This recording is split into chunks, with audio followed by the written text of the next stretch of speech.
O tema a seguir do quadro de psicologia é a autovitimização e o Dr. Lucas Napoli fala um pouco sobre como isso pode atrapalhar a própria vida. Você conhece pessoas que se vitimizam? Você é uma dessas pessoas que está sempre se colocando na posição de vítima?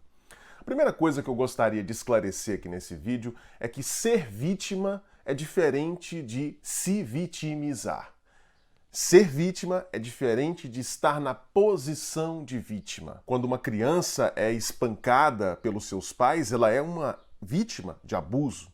Quando uma mulher é agredida física ou psicologicamente pelo seu marido, de fato, ela está sendo vítima desse marido. Isso é inegável. Muitas vezes ao longo da vida nós podemos sofrer injustamente a ação de outras pessoas sobre nós e, portanto, podemos estar nesse lugar, nessa condição efetiva de vítima. Isso é ser vítima, ou seja, estar numa condição de sofrimento que foi causado por uma outra pessoa e, portanto, estarmos nessa posição involuntariamente. Agora, vitimização é outra coisa.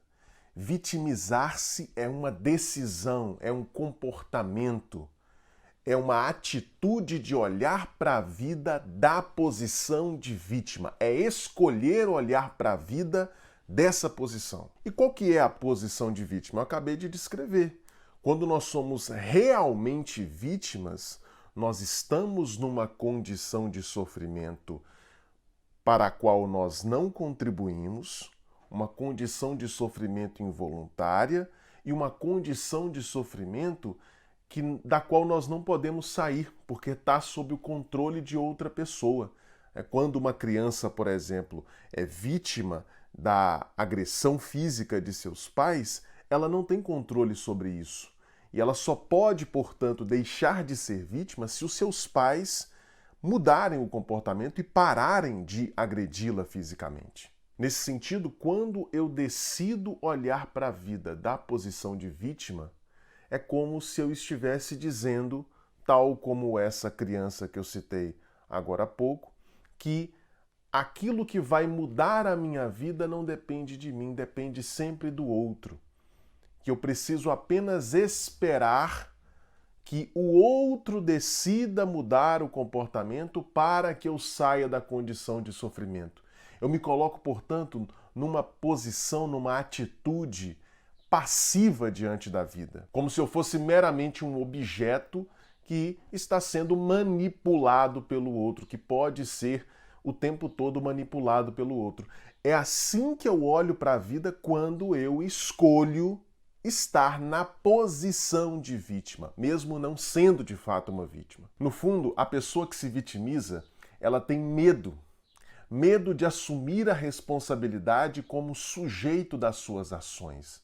Ela prefere imaginar que a sua vida só vai mudar se o outro mudar, do que tomar as rédeas da própria vida e buscar a mudança por si mesma. Ela não quer ter que lidar com as consequências das suas ações. Por isso, é mais fácil acreditar que a responsabilidade pelo seu sofrimento é do governo, é da sociedade, é do pai, da mãe, de Deus. Mas o problema, e é aqui que entra o ponto central desse vídeo, o problema é que, ao pensar dessa maneira, o vitimista perde a possibilidade de mudar a sua vida, perde a possibilidade de sair do sofrimento. Porque se o vitimista imagina que a responsabilidade pela sua vida é do outro, que o seu sofrimento só existe por causa do outro, que ele não pode fazer nada em relação a isso,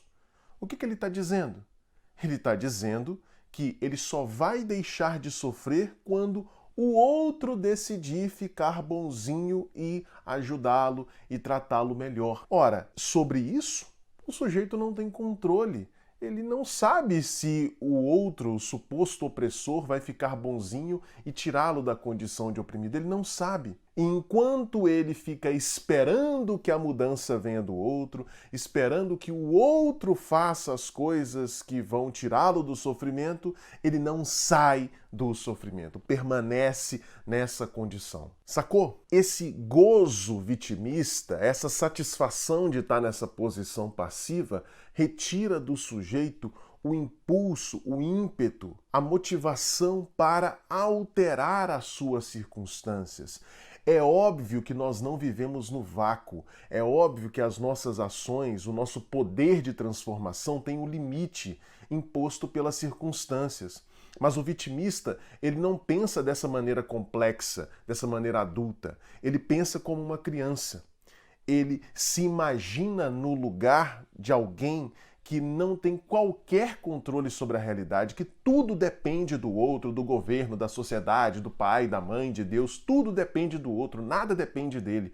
Esse é o grande problema do vitimista. Enquanto se mantém na posição apenas de objeto, ele não consegue se imaginar na posição de sujeito das suas próprias ações e assim ele permanece nesse mesmo lugar de sofrimento, se queixando, dizendo, ó vida, ó céus, e não muda nada, não transforma nada, não sai do lugar. O Jornal Rio Doce vai ficando por aqui. Uma boa noite para você e até amanhã.